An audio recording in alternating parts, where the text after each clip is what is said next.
ओम साईं राम। आज का साईं वचन बाबा कह रहे हैं, मेरे बच्चे, तुम अपना सर्वस्व मेरे चरणों में रख दो, फिर देखो क्या कमाल होता है तुम्हारे जीवन में।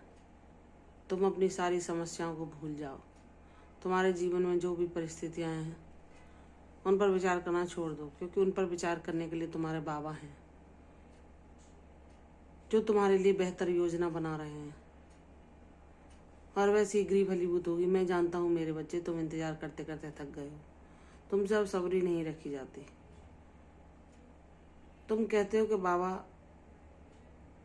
आप लोगों को, कुछ लोगों को तो बहुत जल्दी जो वो मांगते हैं उनका पूरा कर देते हैं, लेकिन मेरे जो भी मैंने इच्छा की है उसे पूरा होने में इतना समय क्यों लग रहा है। तो मेरे बच्चे, सबके लिए अलग योजना होती है।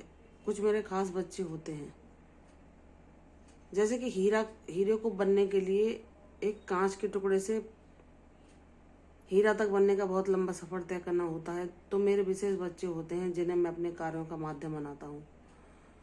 तो तुम्हें जो कुछ भी मिलेगा वो बेहतरीन मिलेगा, क्योंकि जितनी देरी लगती है उसमें कुछ ना कुछ कारण छुपा होता है। मैं तुम्हें ऐसा बनाना चाहता हूँ जो कि मेरे कार्य का माध्यम बन सके। मैं तुम्हें अनुभवों से पूर्ण जीवन देना चाहता हूँ जो दूसरों के जीवन को भी खुशियाँ प्रदान कर सके, दूसरों के जीवन के भी अंधेरे को हट सके। मैं तुम्हें अपनी वह शक्ति देना चाहता हूँ। मैं तुम्हें अपने कार्यों का वह माध्यम बनाना चाहता हूँ जो मेरे कार्यों को, मेरी सेवा को संसार में और फैलाए और आगे ले जाए। मेरे बहुत बच्चे हैं जो मुझसे प्रेम करते हैं और मेरे ही शरणागत रहते हैं। तुम्हें मैंने हमेशा अपने अनुभव दिए हैं और आगे भी देता रहूँगा। मैंने कभी ना तुम्हें अकेला छोड़ा था, ना छोड़ूंगा। तुम जब भी मुझे पुकारते हो मैं अनवरत ही दौड़ा चला आता हूँ और तुम्हें गिरने से पहले ही थाम लेता हूँ, यह तुम स्वयं जानते हो। मेरे बच्चे, जो तुम मांग रहे हो वह तुम्हें अब तक इसलिए नहीं मिला है कि तुम जब उसके योग्य बन जाओगे और जब तुम वह ज्ञान प्राप्त कर लोगे और उसके पीछे छुपे कारण को भी समझ पाओगे कि उसे तुम्हारे मन का इच्छा पूरी होने में इतनी विलंब क्यों हुआ, इतनी देर क्यों लगी। तुम्हारे सारे प्रश्नों का उत्तर तुम्हें शीघ्र ही मिलने वाला है। मेरे बच्चे, मुझ पर विश्वास करो, मैं कभी तुम्हें निराश नहीं करूँगा। तुम्हारे लिए जो अत्यंत आवश्यक था, जिस समय मैंने उसे अवश्य पूरा किया। मैंने तुम्हें हर संकट से, हर परेशानी, हर रोग से तुम्हारी और तुम्हारे परिवार की सदैव रक्षा की है।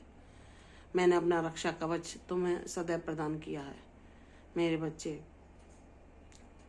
जब तुम मेरे दिए अनुभवों को समझने लगे हो, जब तुम मुझे एक पिता की तरह अपने सारी जिम्मेदारी सौंपकर निर्भय हो जाते हो, तो क्या मैंने तुम्हें कभी निराश किया है? क्या मैंने अपने पिता होने की जिम्मेदारी नहीं निभाई?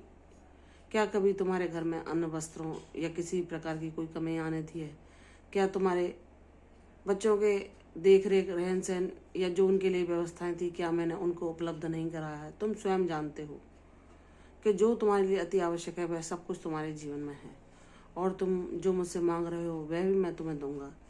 लेकिन हर चीज़ का होने का एक निश्चित समय होता है, वैसे ही तुम्हारे जीवन में भी मेरी योजना घटने का समय अब आ चुका है।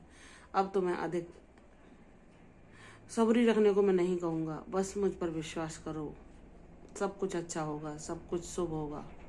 तुम्हारे जीवन में खुशियाँ, समृद्धि, शांति, सब कुछ स्थायी रूप से निवास करेगी। मैं जब तुम्हें इतनी विलंब के बाद, तुम्हारे जैसे एक बच्चा परीक्षा में बैठता है तो बहुत लंबी कड़ी मेहनत के बाद उसे जब फल मिलता है तो वह फल भी ऐसा होता है कि उसकी प्राप्ति का आनंद वह बहुत समय तक लेता है। छोटी कोई परीक्षा, छोटे कोई पद को पाने के लिए छोटी परीक्षा ही देनी होती है। उसी प्रकार जब मैं अपने बच्चे को विशेष कार्य के लिए चुनता हूँ तो उसके योग्य बनाने के लिए मुझे उससे कई परीक्षाओं को लेना पड़ता है। तो मेरी सारी भक्ति की परीक्षाओं में उत्तीर्ण हुए हो मेरे बच्चे। तुम्हारी विजय निश्चित है। मैं तुम्हें हर क्षेत्र में सफलता दिलाऊंगा। तुम जैसा चाहते हो मैं सब वैसा ही करूँगा। तुम्हारे जीवन में तुम्हारे अनुसार सब कुछ घटित होगा। बस तुम अपनी हिम्मत और धैर्य को कभी भी ना छोड़ना और अपने गुरु के शरणागत होकर उन पर दृढ़ विश्वास बनाए रखना, क्योंकि ये तुम्हारा विश्वास ही तुम्हें हर परेशानी से बाहर निकाल कर तुम्हें सफलता दिलाएगा और तुम भक्ति में भी अपने जीवन का उद्देश्य पा सकोगे। मेरे बच्चे, तुम्हारा शुभ समय शीघ्र ही आने वाला है। प्रसन्न रहो, तुम्हारा कल्याण हो, दीर्घायु हो। कल फिर आऊंगी साईं वचन के साथ, तब तक के लिए ओम साईं राम।